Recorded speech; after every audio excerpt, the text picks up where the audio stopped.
Hello friends, learn in short में आपका एक बार फिर से स्वागत है। मेरा नाम है सरस और आप देख रहे हैं लर्न इन शॉर्ट। फ्रेंड्स, हम लोग 21 फरवरी मॉर्निंग वाले शिफ्ट का पूरा पेपर सॉल्यूशन कर लिया है। अगर आपने अभी तक नहीं देखा है तो आप जाकर देख लीजिए। और उसके अलावा फ्रेंड्स क्या है कि अब हम लोग 21 फरवरी का जो 2023 21 फरवरी में जो शिफ्ट वाइज एग्ज़ाम हो रहा था, इसका 21 फरवरी शिफ्ट 2 का मैं पेपर लेकर आ गई हूँ। इसमें हम लोग 30 हिंदी और 30 इंग्लिश के क्वेश्चन को जल्दी जल्दी कवर करेंगे और ये पेपर आपके लिए काफ़ी ज़्यादा हेल्पफुल होगा। 3 घंटे का उस टाइम शायद ये पेपर चल रहा था, जिसमें से पैडागॉजी का भी सेक्शन था।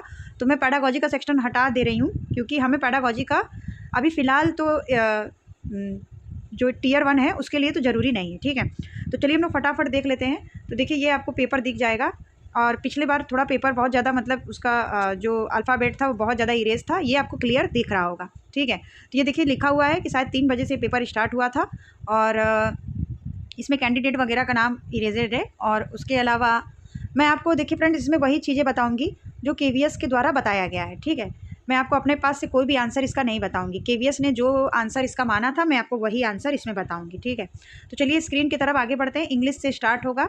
इसमें पूछा है कि चूज़ द सिमिलर मीनिंग, मतलब सिमिलर मीनिंग बताना है आपको टेंडर का। ठीक है, तो टेंडर का सिमिलर मीनिंग क्या हो जाएगा? सिमिलर मीनिंग तो देखिए मतलब हो गया पर्यायवाची हिंदी में बोले तो। और उसके अलावा इसमें यह है कि आपको देखिए इस बार के भी पेपर में सिनोनिम्स और एंटोनिम्स के क्वेश्चन आपको देखने को जरूर मिलेंगे, लेकिन ये पोर्शन इतना बड़ा होता है कि जल्दी कोई कवर नहीं कर पाता है क्योंकि कहाँ से क्या पूछ ले तो नहीं पता। तो देखिए इसमें पूछा था कि टेंडर का क्या हो जाएगा सिमिलर मीनिंग।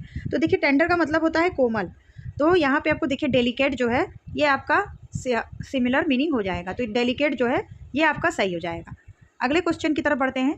हम लोग 60 क्वेश्चन है तो हम लोग जल्दी जल्दी इसको कवर करेंगे कि बहुत ज़्यादा टाइम हमारा वेस्ट ना हो ना आपका। अब अपोजिट मीनिंग बताना है आपको वॉयफुल का। ठीक है, वॉयफुल का मतलब होता है यहाँ पे आपका खुश मिजाज, नहीं वॉयफुल का मतलब खुश मिजाज सॉरी दुखद होता है। इसमें आपको लग रहा होगा जैसे जॉयफुल होता है तो हम लोग को लगता है कि जॉयफुल का मतलब तो खुशी हो जाता है, तो ये वॉयफुल है जो वॉयफुल इस ये आपका वो है दुखद है, मतलब दुखी जो रहता है ये वॉयफुल है। तो इसका क्या हो जाएगा? इसका सही आंसर हो जाएगा चीयरफुल। जॉयफुल होता है, चीयरफुल होता है। तो देखिए हमें लग रहा होगा कि अगर हमें नहीं पता होगा कि दुखद होता है वॉयफुल का मतलब, तो फिर हम लोग क्या करेंगे, हमें लगेगा कि जॉयफुल वॉयफुल चीयरफुल सब एक ही है, तो हम लोग कुछ और लगा कर आ जाएंगे। ठीक है, तो हमें इसका अपोजिट मीनिंग बताना था, मतलब बिलोंग बताना था।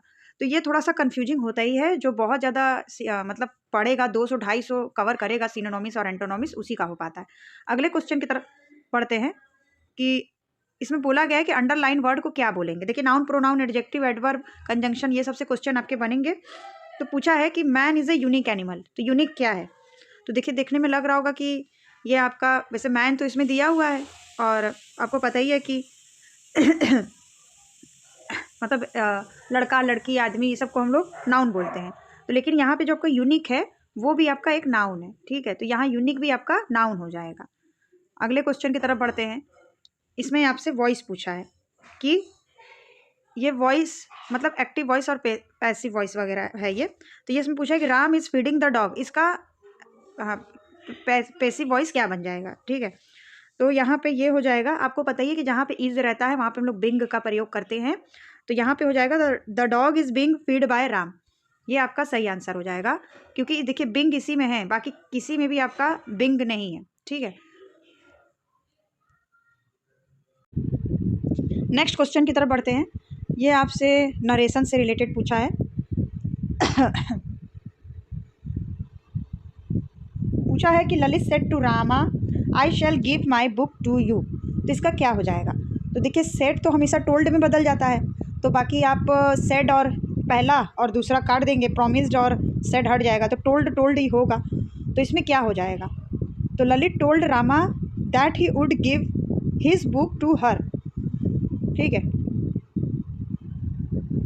शैल का यहाँ पे वुड हो जाएगा। तो आपका जो बी आंसर है, बी आपका यहाँ पे मतलब दूसरा नंबर सही हो जाएगा आपका। Lalit told Rama that he would give his book to हर।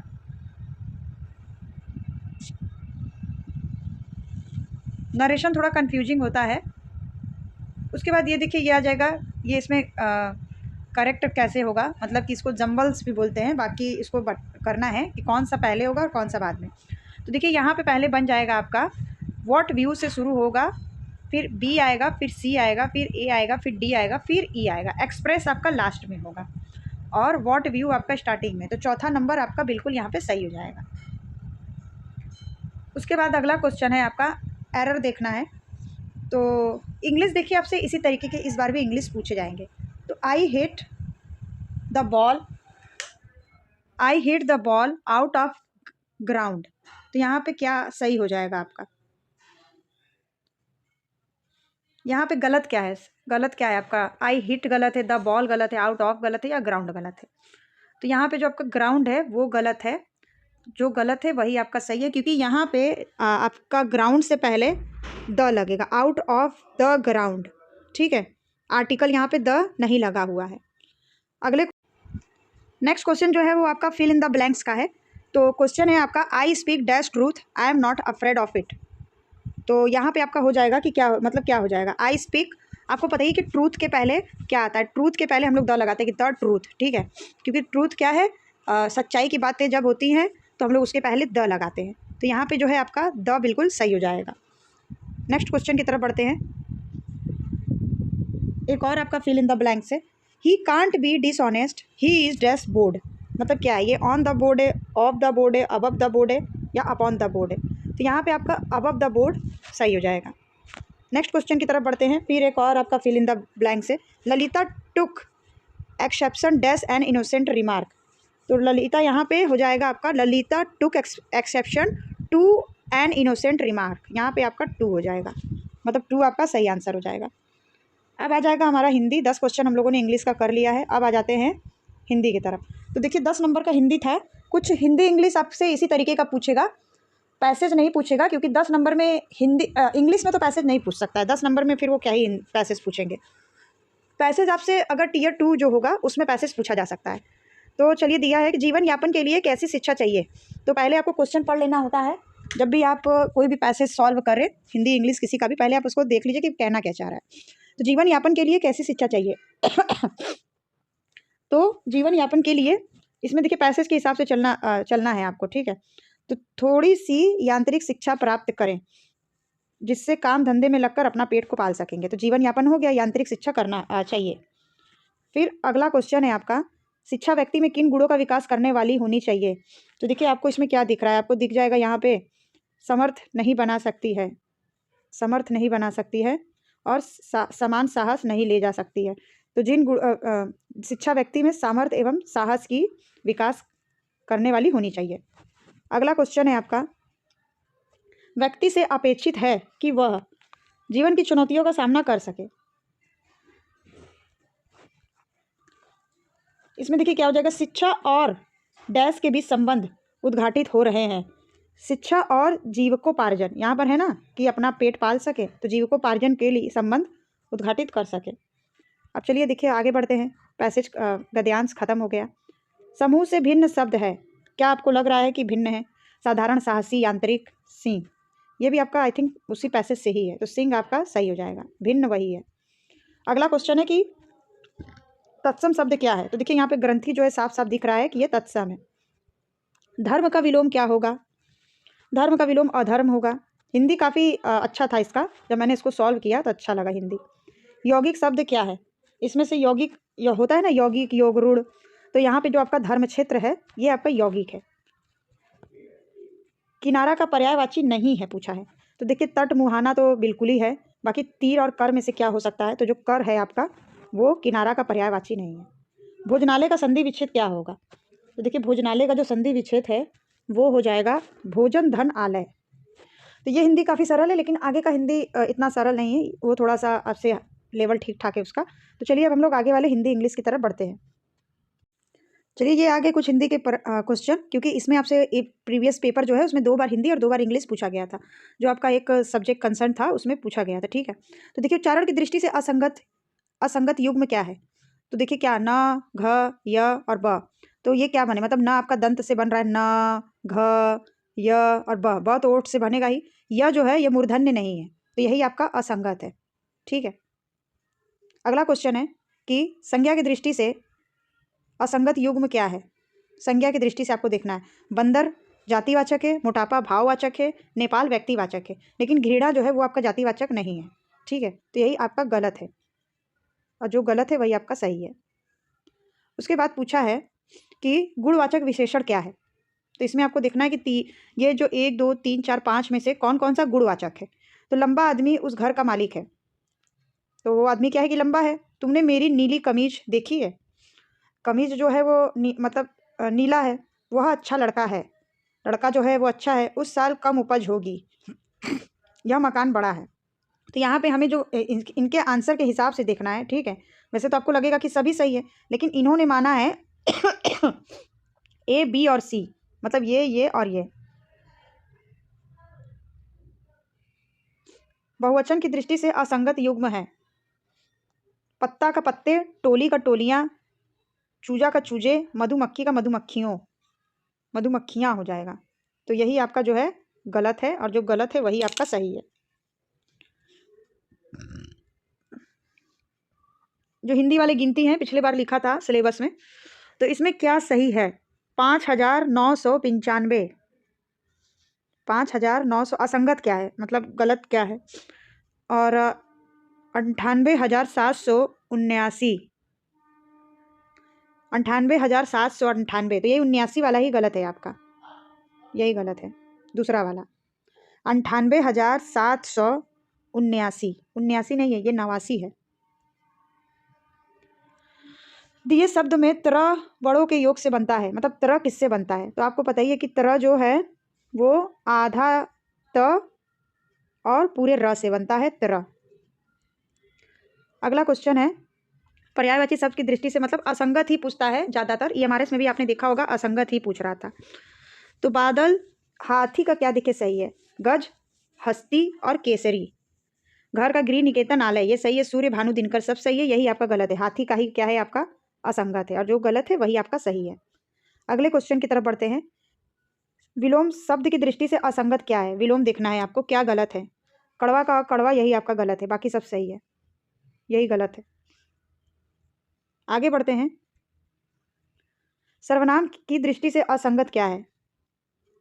मैं पुरुषवाचक, पुरुषवाचक, ये बात सही है। कौन होता है जो प्रश्नवाचक? यह जो है निश्चयवाचक, कुछ जो है संबंधवाचक नहीं होता है, यही आपका गलत है, और यही गलत है, तो मतलब यही आपका सही है। अब देखिए फिर एक असंगत पूछ लिया है। लिंग की दृष्टि से, लेखक का लेखिका, चूहा का चूहिया, टोकरा का टोकरी, पतीला का पतीली। तो यहाँ पे जो केवीएस द्वारा माना गया है यही हो जाएगा आपका, टोकरा का टोकरी।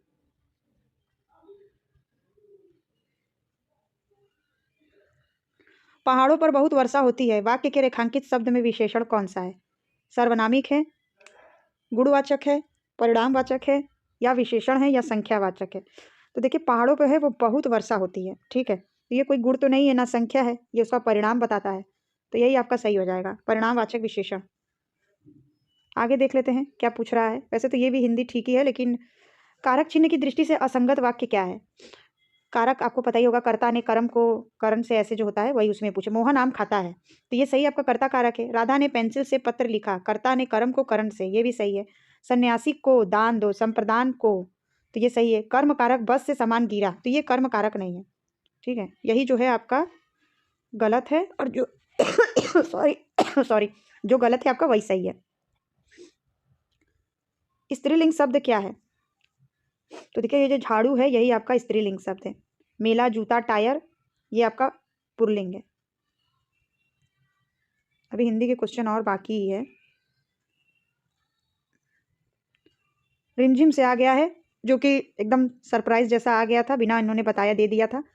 तो अब तो शायद कुछ बुक चेंजेस भी हुआ है, तो अब आप इस हिसाब से देख लीजिएगा। इसका मैं आपको फटाफट आंसर बता दे रही हूँ। इसका सही आंसर हो जाएगा जलता पानी। रिमझिम से फिर यह है क्वेश्चन, इससे इसका सही आंसर हो जाएगा प्राप्त करने की सदिच्छा हो तो अभीष्ट की भी प्राप्ति हो सकती है। रिमझिम फिर पूछ लिया भाग 2 से, यही आपका सही हो जाएगा, कपड़ा काटने की धमकी दी थी। अगला क्वेश्चन है कि राग की रस्सी पाठ के आधार पर बताइए, ये भी बुक से ही पूछा गया था, तो इसका हो जाएगा 100 जौ के बोरे लाने के लिए, 100 जौ के बोरे, ये भी बुक से क्वेश्चन था। दोस्त की पोशाक, इसका सही आंसर हो जाएगा। निर उपसर्ग शब्द से, उपसर्ग से बना शब्द नहीं है, तो ये देखिए निर्भय, निर्वाह और निर्दोष बना, निकृष्ट नहीं बना है, ठीक है।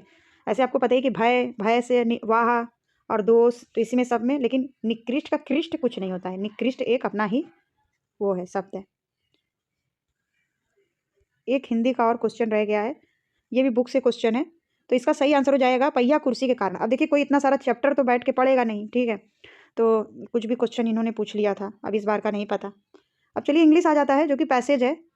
तो 10 नंबर का पेपर है इस बार, मेरे ख्याल से पैसेज तो नहीं आएगा। EMRS में भी आपने देखा है कि पैसेज नहीं आया है, लेकिन कोई भरोसा भी नहीं है, हो सके छोटा सा पैसेज देके 4 क्वेश्चन 5 क्वेश्चन वहाँ से पूछ लें और उसी से रिलेटेड कुछ पूछ लें, ठीक है। तो इसका क्वेश्चन है कि the postman delay delivering the card age. तो इसका सही आंसर ये हो जाएगा, the news would have dispute the ceremony. ये आपका तीसरा नहीं, चौथा सही होगा। पूरा पैसेज हम मतलब मैं नहीं पढ़ूंगी, अगर आपको वीडियो पॉज करके पढ़ना हो तो जितने लोग भी देखते हैं 100 200 500 लोग भी देख रहे हैं आजकल, तो वो आप लोग देख लीजिएगा। उसके बाद इसमें बोल रहा है कि क्या राइट है और क्या रॉन्ग है। तो the postman's action could be appreciated, Ramanujam should have got him. तो क्या सही है? एक जो ए जो है वो आपका सही है और बी जो है वो आपका गलत है, मतलब पहला वाला ही आंसर आपका सही हो जाएगा। ये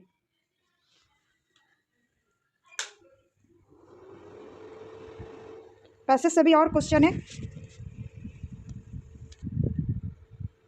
और लास्ट रामानुजम, इसका सही आंसर हो जाएगा शो हिज नोबल नेचर। तीसरा वाला इसका सही आंसर हो जाएगा।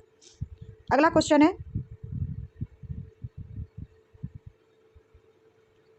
Initially the postman dash his action.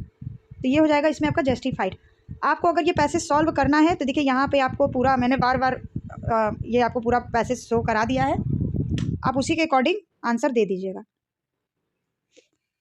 अगला क्वेश्चन है कि अंडरलाइन जो है आपका कन्फेशन, उसके आपका अपोजिट मीनिंग बताना है। कन्फेशन का आपको कन्फेशन का मतलब आपको पता ही होगा कि कहीं पे अपनी बातों को कन्फेस करना। तो इसका सही आंसर हो जाएगा डिनायल, जो डिनाई करना होता है। ये तो अच्छा क्वेश्चन था।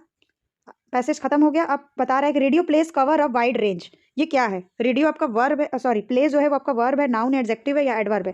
तो यहाँ पे radio place cover a wide range, तो यहाँ पे प्लेस जो है वो आपका नाउन है। प्लेस आपका सही है, नाउन आपका सही आंसर हो जाएगा। One may talk about anything under the sun. ये क्या है? एनीथिंग आपका क्या है? तो यहाँ पे एनीथिंग भी आपका नाउन है, वन नहीं होगा यहाँ पे, ये गलत है। यहाँ जो मेन आपका पेपर था वहाँ पे एनीथिंग ही था।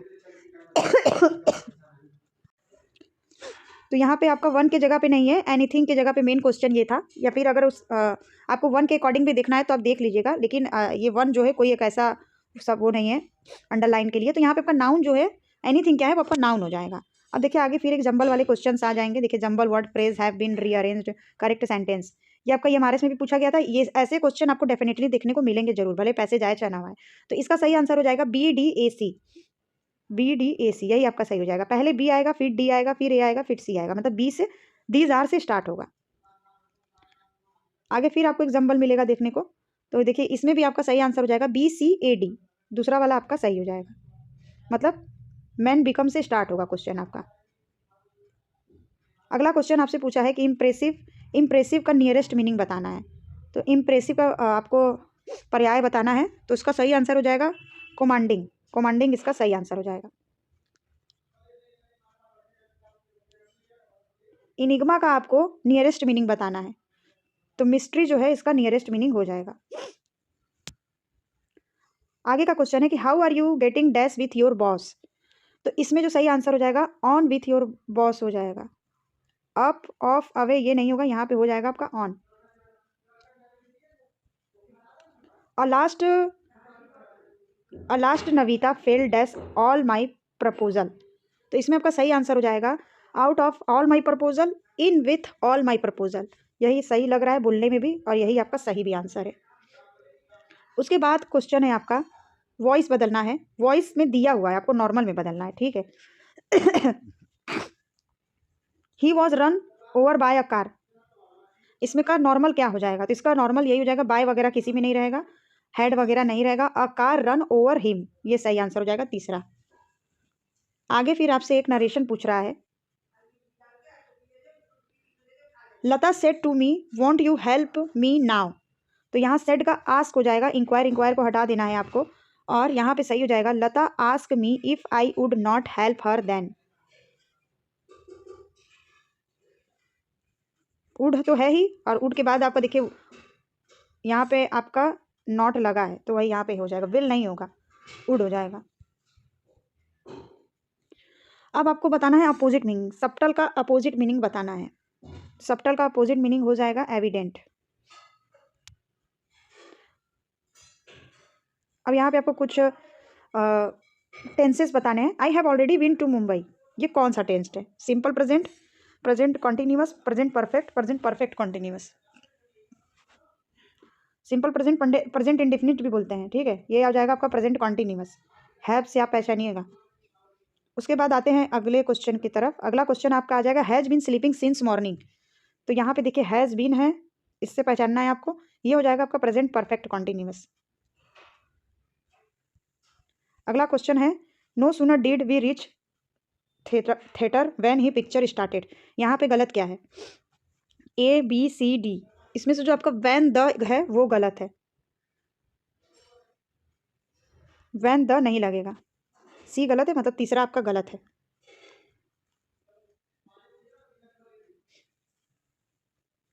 नो सूनर है, नो सूनर से आपको पहचानना है।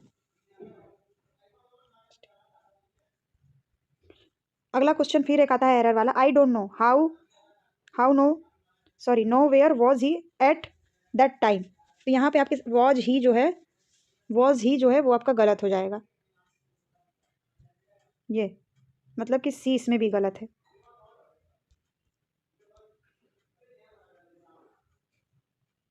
चलिए हमारा हिंदी इंग्लिश ख़त्म हो गया है।